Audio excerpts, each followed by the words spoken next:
کافروں کا زہر اب ان کے پورے جسم میں پھیل چکا ہے۔ علاء الدین حیرت سے پوچھتا ہے، زہر؟ کیسا زہر؟ اورحان سخت لہجے میں کہتا ہے، یہ زہر کی بات خیمے سے باہر نہیں جائے گی۔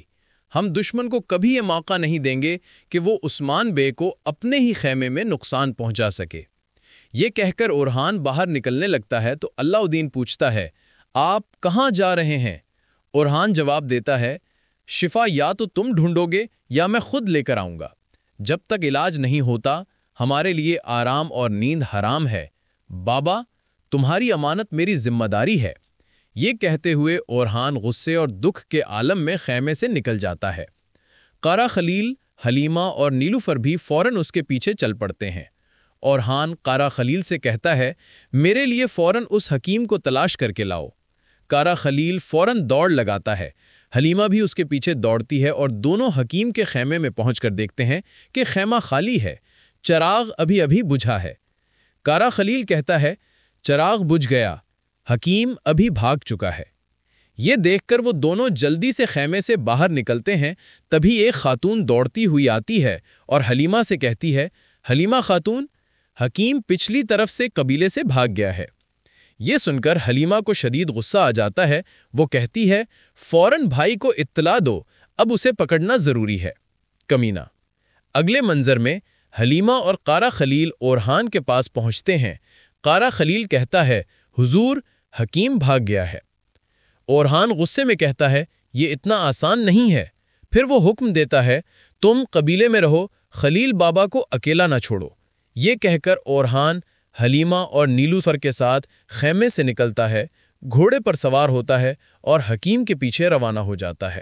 جنگل میں خوفزدہ حکیم گھوڑے پر سوار آگے بڑھ رہا ہوتا ہے۔ ایک مقام پر رک کر وہ گھوڑے سے اترتا ہے اور اسے بھگا دیتا ہے، پھر خود دوسری طرف روانہ ہو جاتا ہے۔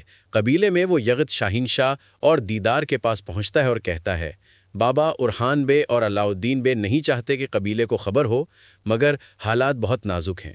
یہ سنتے ہی شاہین شاہ غمگین ہو کر کہتا ہے، ٹھیک ہے، اب ماتم کا وقت نہیں، مضبوط کھڑے ہونے کا وقت ہے۔ فاطمہ خاتون اینا گول سے لشکرگاہ کے لیے اسلحہ لائیں گی، تم انہیں خوش آمدید کہو گے اور خود بہترین انداز میں پیش ہوگے۔ یغت خوشی سے کہتا ہے، جو حکم، اور خیمے سے باہر نکل جاتا ہے۔ دیدار اسے روک کر نصیحت کرتی ہے، بیٹے، ہر برائی میں کچھ بھلائی بھی چھپی ہوتی ہے۔ فاطمہ کا دل جیتنے کے لیے یہ ذمہ داری تمہارے لیے موقع ہے۔ وہ اپنی والدہ سے محبت کرتی ہے، تم اسے سمجھتے ہو، ساتھ رہو، اسے تسلی دو، اور حلیمہ جیسی سخت مزاج نہیں ہے، اسے اکیلا مت چھوڑنا، ٹھیک ہے؟ یغت وہاں سے روانہ ہو جاتا ہے۔ ادھر اورحان گھوڑوں کے نشانات دیکھ کر رک جاتا ہے۔ وہ گھوڑے سے اتر کر حالات کا جائزہ لیتا ہے۔ قریب ہی حکیم چھپ کر ایک چٹھی لکھ رہا ہوتا ہے۔ اورحان نشانات دیکھ کر کہتا ہے، یہ صرف ایک گھوڑے کے نشان نہیں ہیں، یہاں کئی لوگ آئے اور گئے ہیں۔ حکیم چھپایا ہوا کبوتر نکالتا ہے، چٹھی اس میں رکھ کر اڑا دیتا ہے، لیکن وہ سنگین غلطی کر بیٹھتا ہے۔ کبوتر کے پروں کی ہلکی آواز سنتے ہی اورحان فوراً اس کی جانب متوجہ ہوتا ہے اور حکیم کو دیکھ لیتا ہے۔ اسی وقت حکیم کے ساتھی وہاں پہنچ جاتے ہیں۔ ایک کہتا ہے، یہاں کیا کر رہے ہو؟ جب تک شدید ضرورت نہ ہو، زہر ختم نہ ہو جائے، یہاں نہ آنا، کیا میں نے نہیں کہا تھا؟ حکیم جواب دیتا ہے، عثمان صاحب کی طبیعت بہت خراب ہے، میں ان کے مر جانے سے خوفزدہ ہوں۔ وہ شخص کہتا ہے، تم ناکام ہو گئے، فوراً قبیلے واپس جاؤ، اگر عثمان مرے گا تو تم بھی خطرے میں ہوگے۔ حکیم کہتا ہے، میں واپس نہیں جا سکتا، وہ مجھ پر شک کرتے ہیں، مگر میرے پاس ایک اہم خبر ہے۔ اینا گول سے ایک قافلہ آ رہا ہے، اس میں اسلحہ ہے اور سرداری فاطمہ کی ہے۔ یہ سن کر تینوں شدید پریشان ہو جاتے ہیں۔ حلیمہ کہتی ہے، میری بہن۔ حکیم مزید کہتا ہے، میں نے کبوتر بھیج دیا ہے، میری وجہ سے وہ سب کچھ جان جائیں گے۔ یہ سنتے ہی وہ شخص کہتا ہے، اب تمہاری ضرورت نہیں، سپاہیوں، اسے مار دو۔ سپاہی حملہ کرنے ہی لگتے ہیں کہ حلیمہ نے پھینکا ہوا خنجر ایک سپاہی کو لگا۔ اگلے لمحے اورحان، حلیمہ اور نیلوفر دشمنوں پر ٹوٹ پڑتے ہیں اور ایک ایک کر کے سب کو ختم کر دیتے ہیں۔ حکیم بھاگتا ہے تو اورحان کے اشارے پر حلیمہ اس کے پیچھے دوڑتی ہے۔ نیلوفر بھی اورحان کے ساتھ دشمنوں کا صفایا کرتی ہے۔ اورحان چند لمحوں میں کئی دشمن ختم کر دیتا ہے۔ دشمن صفایا ہونے کے بعد حلیمہ حکیم کو پکڑ کر اورحان کے پاس لاتی ہے۔ اورحان پوچھتا ہے، اب بولو۔ حکیم کہتا ہے، انہوں نے مجھے عثمان صاحب کو زہر دینے کا حکم دیا تھا، کہا کہ انہیں بہت بیمار کر دو، مارنا نہیں تھا، صرف بیمار حالت میں چاہیے تھا، مجھے نہیں معلوم تھا کہ ایسا ہوگا، خدا کے لیے مجھے نہ ماریں۔ اورحان پوچھتا ہے، تمہیں میرے بابا کو زہر دینے کا حکم کس نے دیا اور زہر تم نے کیسے پہنچایا؟ حکیم کہتا ہے، سب ثبوت میرے بستے میں ہیں، اجازت دیں۔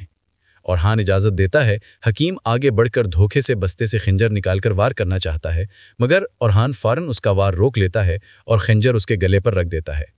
اچانک حکیم کے منہ سے جھاگ نکلنے لگتا ہے۔ اورحان، نیلوفر اور حلیمہ حیران رہ جاتے ہیں۔ حکیم تڑپتے تڑپتے زمین پر گر جاتا ہے۔ حلیمہ کہتی ہے، حکیم کا خنجر زہریلا تھا۔ قبیلے میں علاء الدین شاہین شاہ سے کہتا ہے، بدبخت حکیم، اس نے مرہم کے بجائے پاؤں پر زہر لگا دیا تھا۔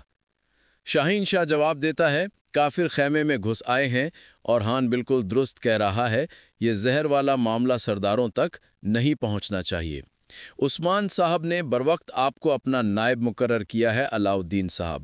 انہوں نے قبیلے کو بغیر سردار کے نہیں چھوڑا اور کفار عثمان کی بیماری کا فائدہ اٹھانے سے پہلے فوراً دشمن پر حملہ کرنے کا وقت ہے۔ انہیں معلوم ہو جائے کہ اگر عثمان نہیں تو علاء الدین موجود ہے۔